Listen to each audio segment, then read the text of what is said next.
G'day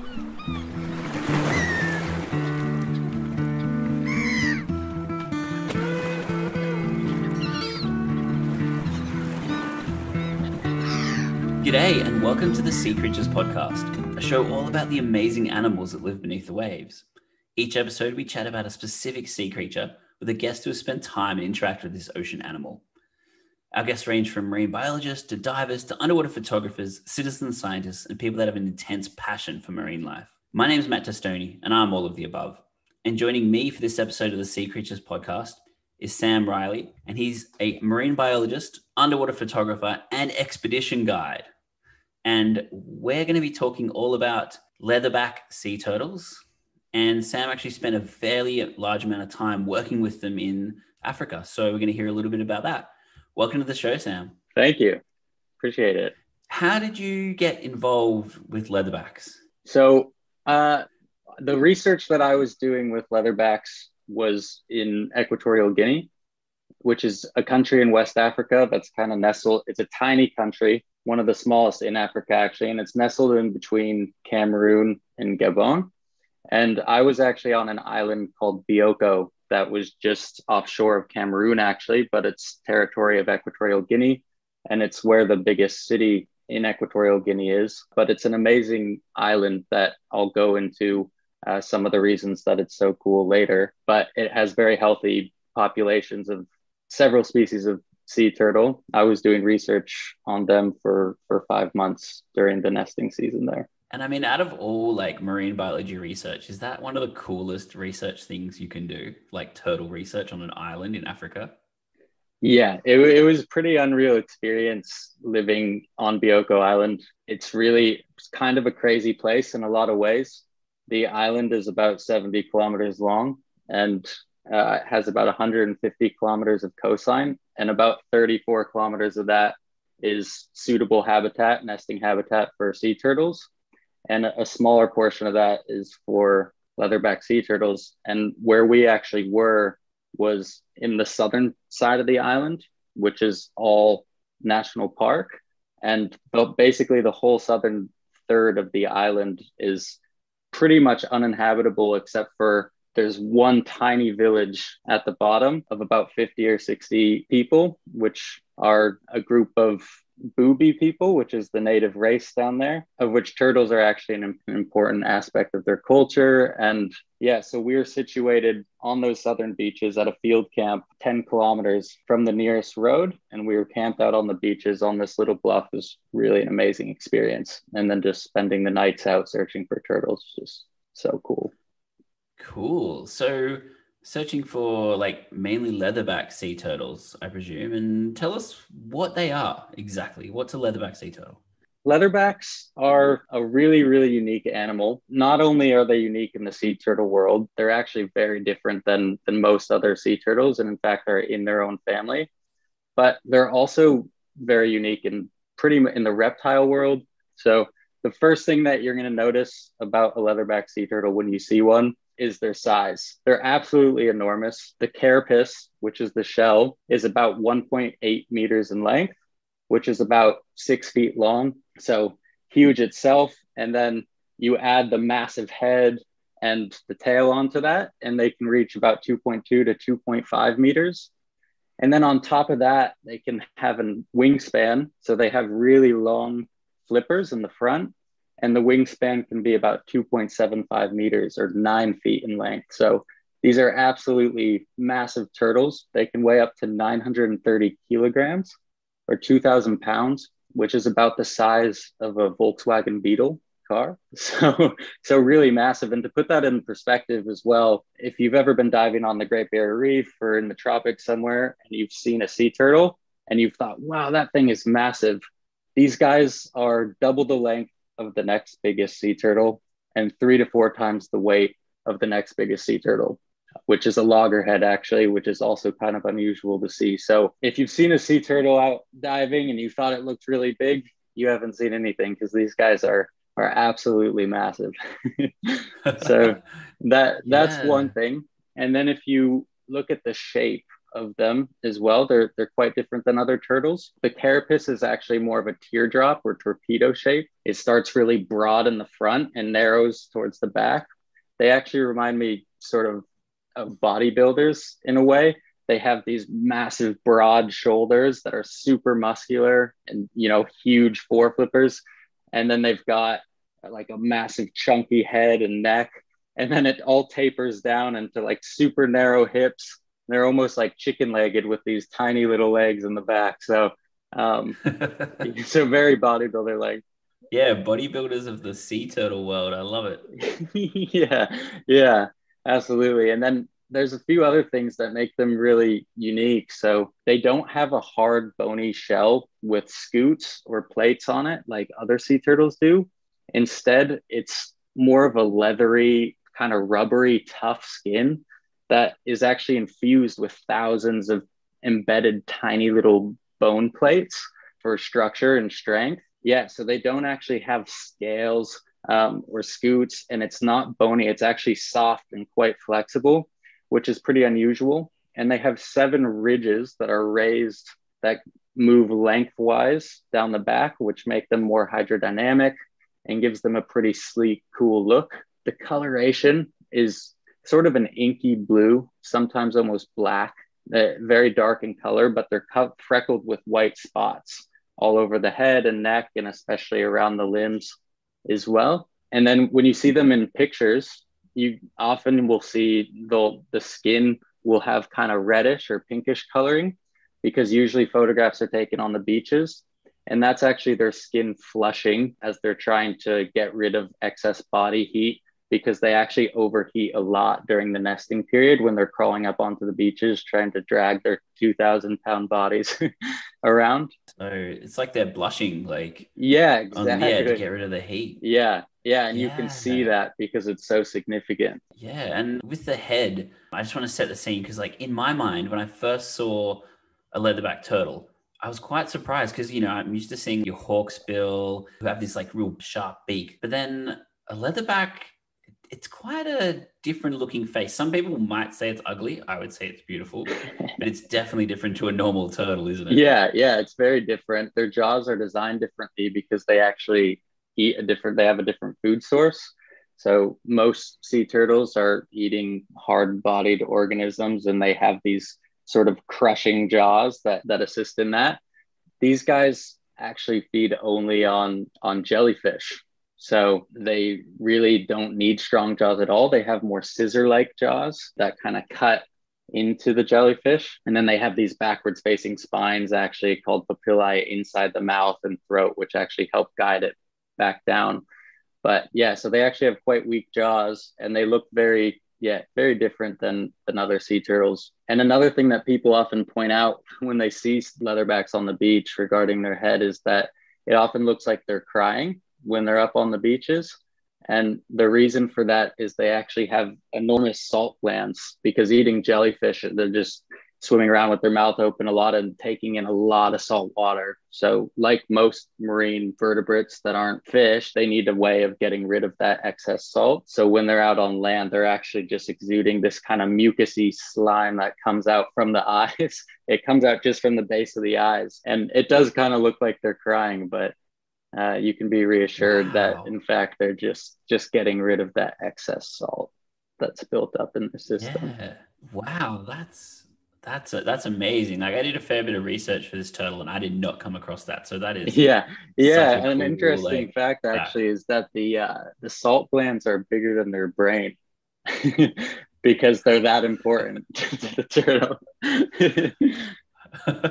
I feel like there's a joke there somewhere. I'm gonna have to work on maybe at the end of the podcast. So you saw them on this island in Africa, but where else are they found? Tell us a little bit about where they're found and what their migration is like. Yeah, so leatherback sea turtles, they are amazing for so many reasons. And one of them being their migrations, which I'll talk about in a second. But to start off, they're the most widespread reptile in the world. They live in the Pacific, the Atlantic, the Indian Ocean, and the Mediterranean Sea.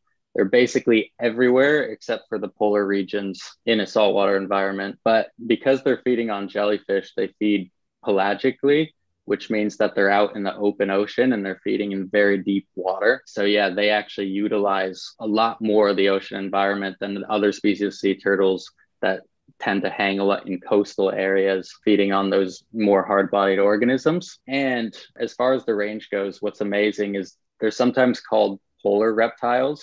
They're referred to as polar reptiles because they actually go further north and further south than pretty much any other reptile in the world. In the north, they can get as far north as Norway and the Alaska Peninsula.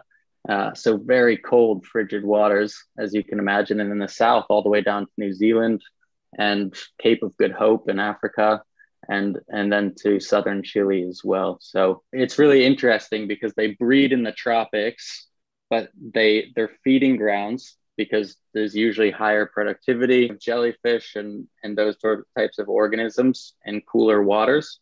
So they make these massive migrations from their breeding grounds in tropical regions down to these more temperate zones. And it's quite common for them to travel up to 10,000 miles or 16,000 kilometers from their nesting grounds to their feeding grounds, which means that they have one of the largest migrations of any vertebrate in the world. The longest one recorded to date traveled 12,000 kilometers. It went from Indonesia, where it was breeding, all the way down to Oregon, which is actually close to where I'm originally from, which is pretty cool, and back. And they usually make this migration not quite annually. Some will do it annually, but most turtles are migrating every 2 to 5 years. So they'll breed, and then they'll travel into these cooler regions, and they'll spend 2 to 5 years there before they come back to their breeding grounds, depending on how good the food supply is and all sorts of other factors that scientists don't actually quite understand at this point. Thinking about their migration, I know birds migrate yearly and they can kind of ride different wind currents, but are there ocean currents that turtles ride, like in Finding Nemo? Is that the kind of thing that their migration would be aided by? Well, it's interesting. I'm sure that the currents do aid them in some respect, but it's really fascinating to look at their migration paths because they actually follow what they call migration corridors. So if you watch the satellite tracking of a turtle, they move in a very straight line across the ocean. So it's like they know exactly where they're going, and they don't know exactly how they're doing it. It's similar to birds. It's sort of the mystery. Is it a magnetic pole or some other external force that's helping them get there that we don't detect or sense? But they certainly have a knack for navigation, as when you look at their tracks, they just go straight in a line to one place, and then they spend a bunch of time in the one area. They might move to a couple other places and then just go straight back to their breeding grounds, which is pretty wild. And they go back, so their breeding ground is at the same beach? Yeah. They're going back to the same beach, or? Yeah, so a lot of the turtles are returning to the same beaches. It has been recorded that they go to different beaches sometimes. Like some will end up breeding in different locations than where they originally were born, but the large majority return to the same beaches. And then when they come back, though, it's not that they'll always nest on the same beach. It's usually on the same island. So they'll come back to the initial beach maybe, and then they'll move over and they'll try another beach. They'll usually lay eggs 7 to 10 times throughout the nesting season at about 10-day intervals. So they'll come up onto the beach, lay their eggs, they'll go back into the water, spend about 10 days resting, regaining their energy, and then they might try another beach, or they might come back up onto the same beach. But we had quite a few turtles that we had coming back up on the same beach several times throughout the season while I was there in Equatorial Guinea. Wow, cool. I didn't realize that they kind of like do multiple clutches within the one season. I would have always presumed it was up on the beach, lay your eggs, and then back to the jellyfish grounds. Yeah. And it's a really good thing that they do. So a lot of other sea turtle species, they'll nest up in sort of in the vegetation. They'll just go straight up the beach, crawl into the vegetation a little bit, maybe a few meters or so, and dig their nest there. So they'll be up in the forest a little bit, whereas the leatherbacks are so heavy, they can't even get themselves over a log or something like that. So they have to nest on these big, wide open beaches. And oftentimes they'll try several different locations, but a lot of those locations that they try will actually get washed out by tides. So if they come up at the wrong tide and they're like, oh, this seems like a great spot, and they lay their eggs there, then the tide might come and wash that nest away. So by laying multiple times, they're increasing their chances significantly of having a successful nest. Yeah. And so the work you were doing on the island, does that involve things like collecting eggs for conservation, or because I know that happens with some turtles? No, so where we were, it was too remote. We didn't have the facilities to do anything like that. Our project was sort of a long-term monitoring project to basically see how many turtles were nesting on the beaches. And we also took all sorts of different data. So we would weigh the eggs. So we would actually catch the eggs as they were coming out, and then we would weigh them to determine the health and whatnot. And we would count the number of eggs that were laid in each nest. And then we would mark the locations of the nest with a stick and with GPS and whatnot so that we could find it later. And our data sheets would have, the date and everything. And we know that it's a 60-day incubation period. So come time that the nest was due to hatch, given it hadn't been flooded or anything like that, we would monitor those nests. And if the babies were to hatch during the day, we would collect them, hold on to them so that we could release them later in the evening when they're a little bit safer, which is common practice and is important. The babies, they have such a low chance of survival and they're fighting so many odds. And so trying to help out, we would actually help dig out the nest as they were coming out. A lot of baby turtles, it's interesting because the ones that we would miss, we would go and we would, after they had hatched out, we would excavate the nest and we would examine all the eggs and, keep track of, okay, this is how many eggs didn't even hatch. This is how many made it to stage 1, stage 2, some like you would find the embryos and whatnot.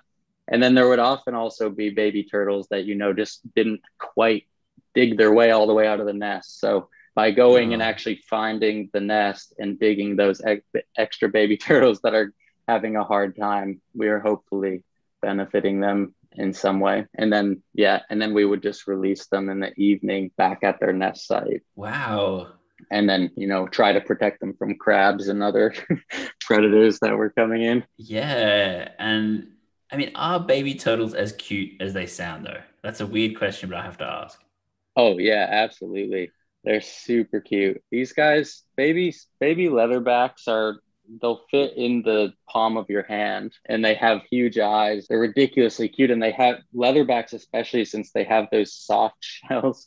Sometimes I think just because of the pressure of the nest and stuff, they're a little bit bent and stuff. And they're like, as they're straightening out, they really struggle to walk and they're really clumsy and they fall into holes and flip upside down. And then, spend ages, they can flip themselves back up, but it takes a little while. And it's just like every little obstacle is such a challenge. And then they get to the waves and you get so excited for them and it pushes them back up the beach and they're like crawling down again, but they're so determined and they have so much energy. It's unreal. Like it's amazing. I was very impressed that any turtles can survive on these beaches because they're so treacherous, but they're so tenacious and they just have so much energy and they fight so hard to get to the water. So it's really cool to see, and they are unbelievably cute as well. Cool. And so you mentioned like collecting them as part of the to release later in the day is an important part of kind of helping them out. But like, tell us why we need to help them out and what the kind of issues facing leatherback turtle populations worldwide are. Yeah. So essentially, there's 7 distinct populations of leatherback sea turtles around the world, and they're all kind of classified differently according to their status. As the whole species, they're classified by IUCN as vulnerable, yet 4 of the populations are critically endangered. And then there's another 2 populations that are data deficient and only 1 population that's of least concerned, which is the North Atlantic population, which is, I guess, what balances out to being vulnerable. It's kind of hard to understand a little bit, but yeah, so most populations of leatherback sea turtles are critically endangered and they face, they're affected by essentially every problem that affects the marine environment at this point. Every widespread major problem, from climate change to plastic pollution to overfishing and unsustainable fisheries bycatch, They're affected by things like beach erosion, by localized rising temperatures because it affects the sex of the eggs and whatnot. Yeah, they have all sorts of threats facing them from all directions. And then on top of that, just their life history in general, leatherback sea turtles have the least chance of surviving on an individual basis of any of the sea turtles. They basically struggle a lot. Part of the reason is because, like I was saying before, they don't nest up in the vegetation like the other turtles do. So they're at risk of getting their nest washed out and things like that. So that's one issue. And then, they hatch out and they have an insane amount of predators. They're basically number one on the menu for every predator out there on land and in the water. So that's another thing. The babies, they go directly from the beaches out into open ocean, and then they call it the lost years in turtle conservation because they really have no idea what they're doing at this point. But these areas where they spend their time are generally in open ocean and outside of marine protected areas and stuff, which makes them more vulnerable to fishing. And then leatherbacks on top of that are feeding only on jellyfish. And if you try to think of things that look similar to a jellyfish in the water, plastic is a pretty obvious one. So they end up consuming a lot of plastic. I've read that leatherbacks recovered in fisheries and nets and whatnot have been found with 11, 12 pounds of plastic or 11, 12 kilograms of plastic in their stomachs. So it's quite a big issue in that regard. So essentially, they have all these major threats that are impacting them, coming from all different angles, and I think that doing anything to help out a little bit is really important. And with this, it's like if they were to be hatching at night, which is when they're expected to normally hatch, then we wouldn't actually handle them at all. We would just let them go, maybe push a crab or two out of the way to try and increase their chances of getting back. But during the daytime, they're just facing so many threats. The swarms of birds just come in and then it's like they're all gone really quickly. So Yeah. that's kind of why it was important for us to collect as many as we could, just give them the best chance that they could possibly have of surviving and hopefully sustaining these populations that are really important. Yeah. Especially on our beaches as well, where they're facing additional threats such as poaching and egg harvesting and things like that. Yeah. And I just really want to revisit just what we said a little bit ago when there's different populations. And so, some populations, as you're saying, are there's one that's stable, but the rest they're almost gone. And so if you do look at them, you go, oh, they're not that heavily endangered yet, but yeah, there may be none left in the Pacific soon. That's a scary prospect. It's very sad. And the numbers are pretty terrifying as well. It's 90% decrease over the last 3 generations in the Pacific population. The former biggest breeding grounds in the world in Indonesia, I forget what the exact location is, but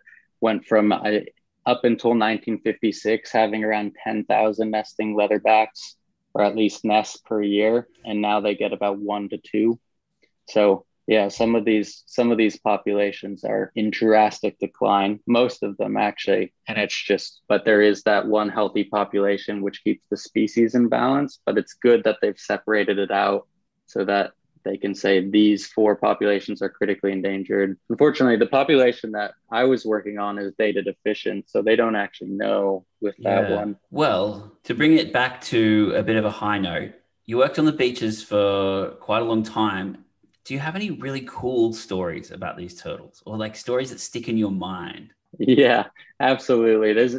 There were so many amazing experiences. So to paint a picture of what the work in general looked like, we would go out at night. So all the turtle nesting generally occurs at night, except for the extremely rare morning turtle that everybody wants to see because you can actually take a picture of it.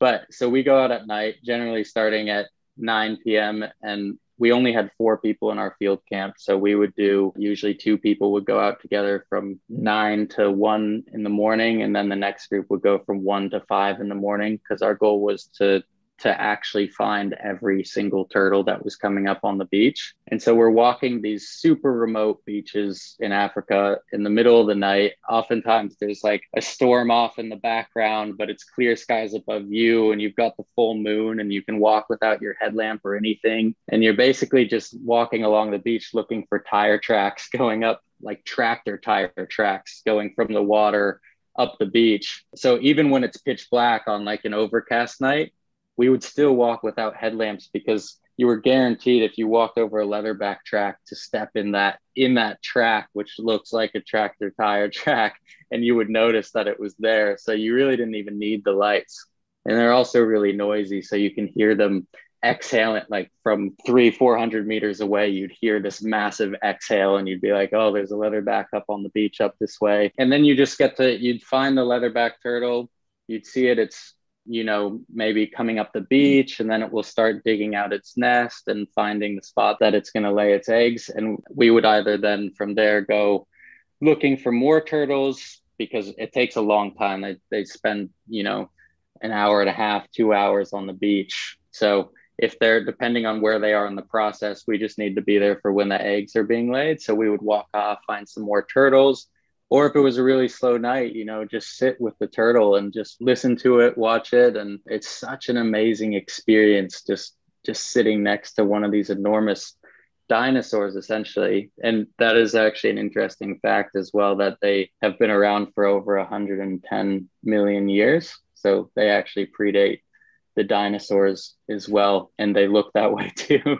But yeah, so to sit with essentially a dinosaur by yourself with, you know, miles or kilometers of beaches in both directions, and just knowing that nobody is there and it's just you and this turtle is such a cool experience. And I was lucky enough to get to do that pretty much every night through a very successful season. You know, some nights we would get 20.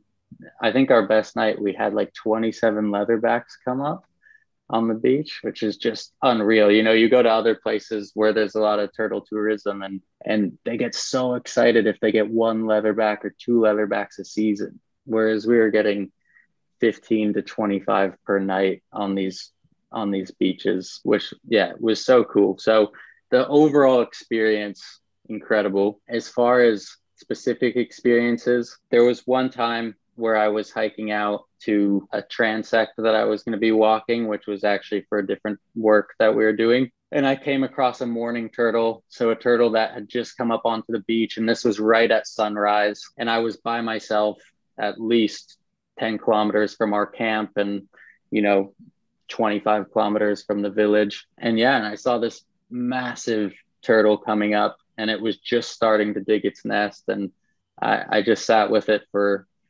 hours, or well, probably an hour and a half, you know, as it like dug out its nest, laid its eggs. And I wasn't working, so I just got to sit with it and watch it and see its full colors, and then walk with it back to the beach. And I waited all the way up to my waist in the water until it was finally able to just swim off. And that was just such a cool moment to just sit through that whole process with it in the daylight, being able to see everything that's happening, in a very rare experience as well. That sounds amazing. I've heard a few cool stories, but that has to be pretty cool. So just before we wrap up, we've covered a lot of cool facts today, but are there any facts that are really cool that we haven't spoken about? I think all my facts have been exhausted because it's been an awesome interview. But have you got any last little tidbits for us? Yeah, I actually have a few really cool things. So one, a lot of it has to do with physiology. So I guess I'll talk about two things. Probably the most interesting one is that leatherback sea turtles are actually somewhere in between an endotherm, which is like a mammal or a bird or some animal that produces heat on its own, and an ectotherm, which all reptiles are, which use their ambient environment to regulate their body temperature. So unlike any other reptile in the world, these guys actually sort of create their own metabolism where they have a way of controlling their body temperature, which is what allows them to to live in these subpolar environments where no other reptile in the world can live. Essentially, there's all sorts of things that go into it, but one is that underneath the shell, this like unique shell that they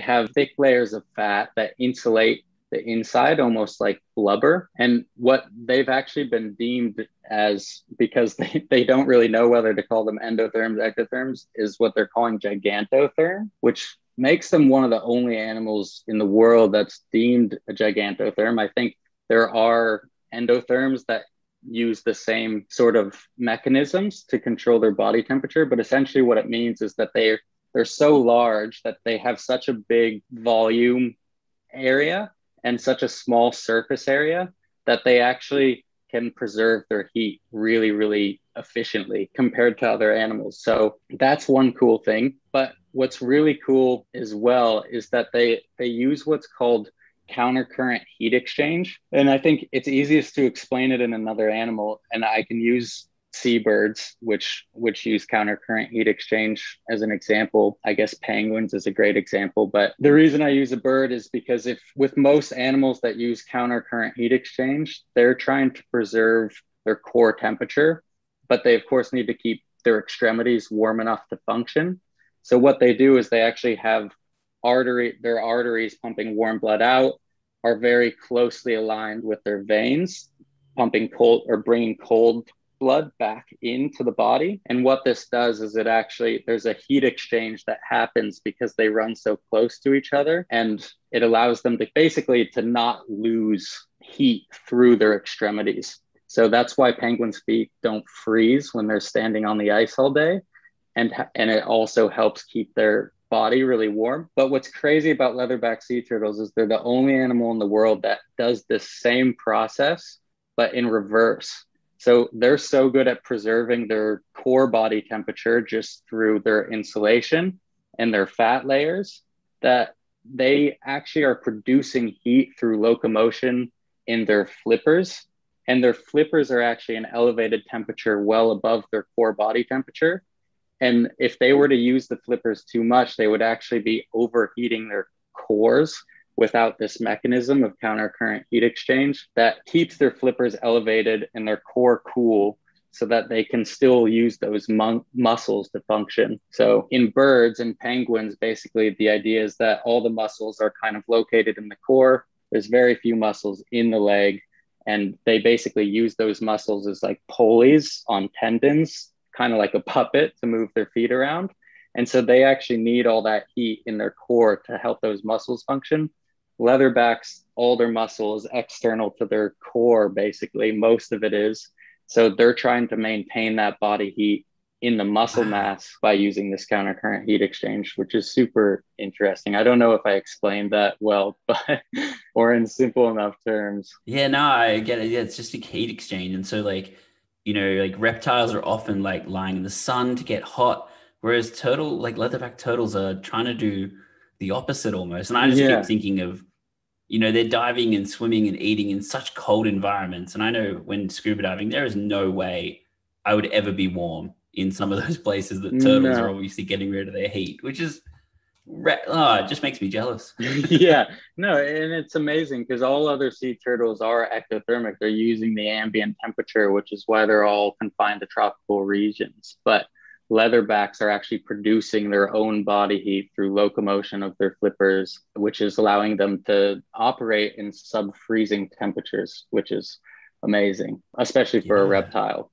And then the second fact that I wanted to say, just because it's also super interesting, is that these guys, they are among the deepest diving animals in the world. So they're second only to a couple species of whales, the sperm whale and beaked whales, and elephant seals. But they can dive down to 4,000 feet or 1,200 meters, which is absolutely insane. And they also have all these physiological adaptations to allow them to do that, including being able to collapse their lungs. And then they have an arterial sphincter that actually cuts off blood supply to their lungs and other organs in their body that helps preserve all that energy in the blood. They store extra oxygen in the blood, and then they can increase their locomotion at depth where the water is near freezing temperature to control their body temperature while they're down there. So wow, it's almost like a superhero animal, all these kind of powers they have to yeah, for a reptile as well. Amazing. yeah, no, it's unreal, the capabilities that they have, and being a reptile, to be able to dive as deep as a sperm whale is pretty pretty insane. Yeah, Very impressive creatures. Oh, so cool. Well, thanks heaps for being on the show. We're just coming to the end. But if anyone wants to find out more about what you do, tell us a little bit about where they can see some of your photos or your expedition travels. Yeah, cool. So I don't have too many social media accounts at the moment. I have one, which is @SamRiley_wildlife, where you can see some of my photos. And then I've also just created a website called SamRileyWildlife.com, where I'm hoping to keep up sort of a blog, and then also have a lot of my photos and my videos on there as well. Well, thanks heaps for being on the show. It's been awesome. Yeah, absolutely. Seacreatures Podcast is hosted, edited, and produced by myself, Matt Testoni. Production assistance by George McGrath, and music by the talented Dan Musil. If you've liked the show, jump onto where you're listening to this podcast from and give us a review. It really helps with the show. Also, a big shout out to Simon for his amazing support through our website, www.buymeacoffee.com/MattTestoni. And this is where we accept one-off donations to support the running costs of the show. Anything and everything is greatly appreciated. Also, check out the show's Instagram, which is Seacreatures_podcast. Coming up in the next episode of the Seacreatures Podcast, we're going to be talking all about the giant Pacific octopus with author David Shield, where we'll learn all kinds of new and amazing octopus facts. This has been the Seacreatures Podcast. Over and out.